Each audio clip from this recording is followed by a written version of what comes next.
we are at Highland Tap and Burger, located on 32nd Avenue between Vallejo and Wyandotte in the lower Highland neighborhood of downtown Denver. This is where they marry some of the best craft brews made in Colorado and elsewhere with some excellent gourmet burgers and pub fare. Let's go check it out.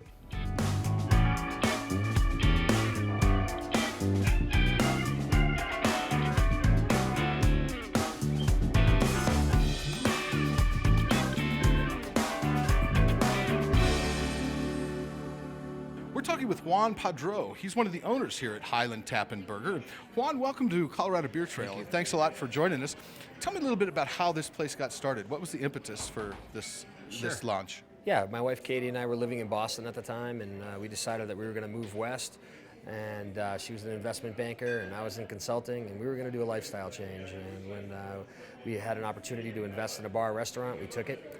We came out here and fell in love with Colorado beer culture, and decided to dive in 100%. And that's how we ended up with Highland Tap, and that's where we are today. Great. And it looks like, I looked over your menu, and it's just amazing the amount of not just, good ingredients. I mean, your, locally sourced Angus beef for your burgers, but there's a lot of high end here. I mean, not only can you get peachwood smoked bacon as an add-on, but foie gras? Yeah, absolutely. My wife and I enjoy fine dine. We always have. And when we decided on the chef that we were going to hire, we made sure that he had that pedigree. And Eli Odell is a classically trained chef, came from Game Creek up in Vail. And we wanted some fine dine flavor profiling between the bun. The burger's the medium.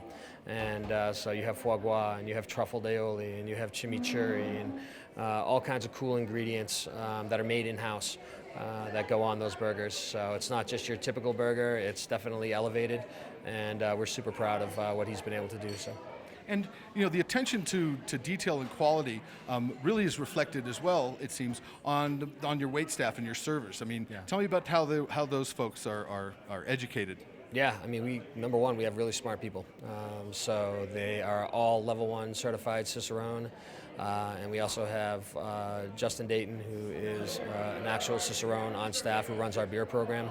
And, we take education very seriously. When you come here, you should be able to ask, what goes well with what.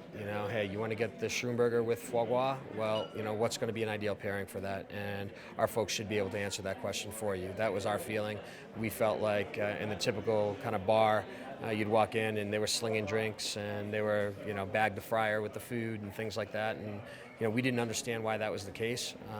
And we felt like we could add value to the Denver dining scene by doing it our way. So. Great. And also the education element. I mean, the whole craft beer movement seems to have really, taken off in the 90s and in the past 10 or 15 years, just because breweries and things have really been on the education bandwagon. Sure. Tell me about some of the events you have here that help that along. Yeah, absolutely. I would agree with that 100%. We really target women here more than anything. And we have the largest women's craft beer club in the country here. It's called Crafty Ladies Beer Club. They meet twice a month, and the events sell out in less than 15 minutes. And they have for the last 18 months. We haven't had one that's lasted longer. We also do quarterly beer dinners. And the idea behind that is to educate women in beer. And the irony behind that is now the women are all educating their men. So we've got a really good mix here. We do about 94% credit cards, and about 48% of those are female. So we have a really cool, diverse crowd that's excited to be here and learn about new stuff. And there's just a really great relationship between the business and the staff and our patrons. So. Great. And let's talk about your beer selection. I mean, what goes into what you're choosing, what you have on tap? I noticed you have a decent selection of lagers, which aren't very common in the craft brew industry. At least they're currently not too common. Yeah, sure. First and foremost, we're Colorado-centric. So 19 of the 20 handles are going to be Colorado. That goes back to the relationship-driven aspect of the business. Those guys got to have a ton of really cool beers. And, craft beer, ales are a lot easier than lagers. The barrier of entry is lower. The costs are lower, and the time to market is quicker. So, but in terms of lagers, I mean, I think a lot of that probably has to do with me. I tend to really enjoy a good lager, and I think the philosophy of our business was never make anybody feel like they need to leave. Our menu's designed so that we never have to turn a table. If you want to come in here and hang out for 4 hours, that's okay. And we felt like most of the lagers are lower in alcohol content, to be honest with you, and so we always wanted to have a few on tap. So.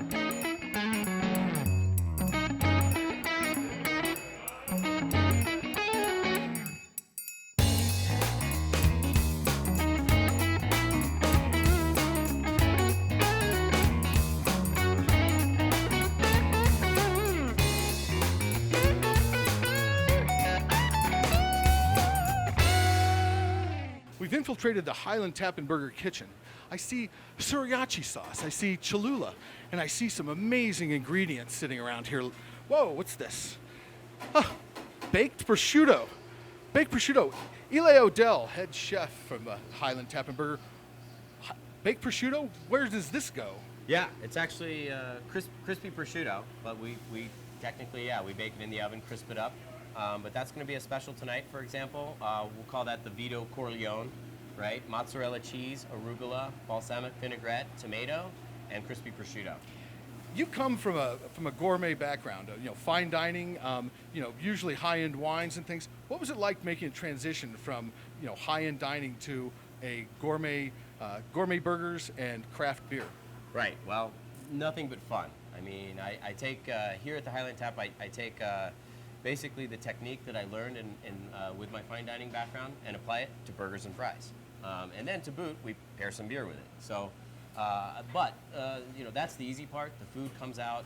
All the technique that we use in the food has a great reward, and everyone's just like, this is the best burger and the best fries I've ever had.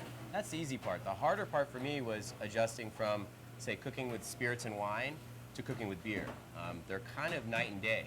Whereas you saute, deglaze, reduce, add stock, reduce. Well, if you did that with beer and added it in the beginning and reduced it, it tends to get very bitter because of the hops mainly. So, and also beer is a recipe that's complete in its own. So I think brewmasters are very similar to chefs in a way because they tweak these recipes that have all these ingredients, whereas spirits and wine is just grapes or potato, sugar, and thyme. Versus beer, which is a real recipe that goes into that, and then tweaking that recipe. There's so many different strains of yeast, so many different strains of hops, and so applying those recipes to my recipes with food has been the greater challenge, but a fun one. Great. And if I were here for the first time trying out a signature burger, what would that burger be? You have to have a tap burger. So when designing the menu, I kind of said, hey, how could I get diners, dives, and drive-ins, or the Food Network challenges of the world to come in here and try something over the top? I put a third-pound burger patty. Well, wait a minute. Hang on. I got one right here. Here we go. So what this is, it's a third-pound patty with root beer brined pulled pork, a slice of American cheese, a slice of aged white cheddar cheese, 2 Oscar Blues Mama's Pilsner onion rings, and then the top bun. Of course, we had to stick a knife through it for drama. And then the fries are all cut by hand in-house, and then we put our own recipe of seasoning salt on the fries. And then, of course, the pickles are made in-house, sliced by hand, and then my recipe of brine on the pickles. So that again, is absolutely stellar looking, and more than a mouthful. If I'm buying this, what do I want to pair this with? What's going to taste good? Upslope Brown. We kind of paired the nutty richness of the brown ale and sweetness with the barbecue. They go well together as a complement, not a contrast, which is something else you can do, complement, contrast, and both even in one pairing. But this is 100% complement, I think, the Upslope Brown Ale with the tap burger. Also, try it with a fried egg. Oh, even more cholesterol, just what I need. Excellent. Well, hey, Eli, thanks a lot. Thanks for letting us invade your kitchen. It's been a great time. Thank you so much. I can't wait to sink my teeth into this. And everyone at Highland Tap and Burger, thank you so much for letting us come in here, give your products a try, and we're really looking forward to this meal. Thanks again, and we'll see you folks out there on the Colorado Beer Trail.